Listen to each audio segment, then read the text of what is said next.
Hello, this is Wes Bridle, and this is another Kingdom Calling economic update and financial forecast. Um, we're going to focus on the Greek situation. I'm filming this on Sunday, and I probably won't post this video till Tuesday or Wednesday, so something may have happened. Where it stands right now, it looks like Europe is going to step in um, and aid Greece in some way, but it's not totally clear what's going to happen. But it's a big problem, and most people in America probably think it has nothing to do with them, but actually could have an enormous amount to do with us. Some people have called this the next Lehman Brothers. If you remember, Lehman Brothers was a domino that started many more dominoes in the financial crisis that we had in 2008. This could easily end up being that same thing for us. And so I want to explain that to you because this might be a confusing situation. If you follow our Twitter feed at Wes Bridle, WESBRIDEL, then you'll notice we've tweeted a lot about Greece, and so you can read all those and get an update. But this might help you just have an overall understanding of what's happening. All of this is to continue to educate you after the Coming Storm video we put together in November.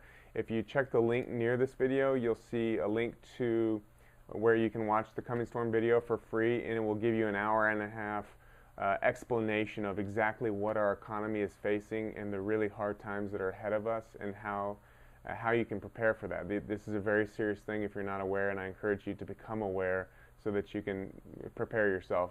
But these videos are meant to give you an idea of what's happening since we filmed that in November. So I hope this is helpful for you.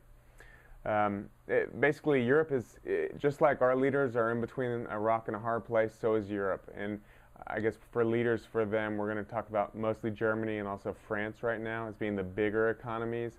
The smaller economies are in trouble, with Greece being the one in the spotlight right now. It's fascinating that Greece is the one in the spotlight, or the one that could tumble it all, because Greece is often looked at as the beginning of Western civilization. So it's quite interesting that that could be the beginning of the downfall of Western civilization. Most of the New Testament was written in Greek, and that's fascinating to me. So what's Greece's situation? They have a massive deficit and a massive debt. Their deficit is slightly bigger than ours on a GDP basis.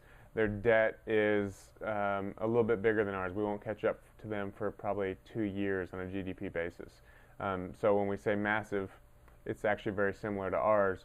But they're a small country, and because they're now on the euro, they no longer have the Greek drachma. They can't print their way out of this situation. That's never a good way to get out of a situation, but it's a way that governments use. It's a way that our government is using, but they no longer have that power. So in order, what's happened is no one wants to lend them money anymore. People have decided they're not trustworthy, and so no one's stepping up to buy their debt. So all of a sudden they have a giant default crisis looming, and something has to happen. So either Europe can sort of walk away from Greece, let them just default. But if they default, there's going to be a default scare that runs through all of Europe, because right behind Greece in the exact same situation are also Portugal, Spain, Italy, Ireland. They're all in the same boat. They're all have way too large of deficits, way too large of debts, and it's dominoes that could tumble and just totally destroy and wipe out Europe. So Germany and France again are in between a rock and a hard place. Let's see. I think that's basically the rock. The hard place is Germany's been through this before in the 30s. They had a massive hyperinflation. They continued to print their Deutschmarks, and they went from having a decent currency to having their currency be worth nothing. And so their people as a whole remember this. And they are much more conservative than most countries because they have experienced this within some people's lifetimes. And so before they went into the euro, the politicians had to promise them, the people, that they would never bail out another country. Well, here they are in a situation looking like they might have to bail out another country, and the people are not happy with this.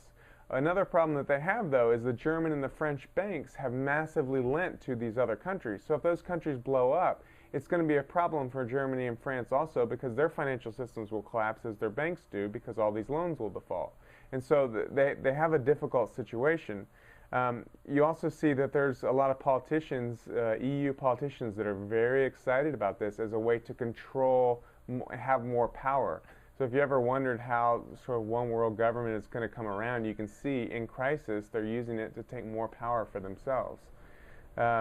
Anyone with a brain can see that if they just bail them out, Greece out, all these other countries are going to line up and want to bail out also.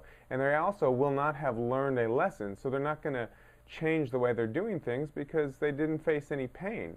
The German people say, we faced pain, and now we face daily pain by making more conservative decisions. So why should we bail out these others that don't? But that's the rock and a hard place situation that Europe is in, just as our country is in. The politicians, whether they go left or right, either decision leads towards pain, and basically right now there's no way out for them. If they're going to probably do some sort of bailout, if that satisfies the people, then it will go on for a time.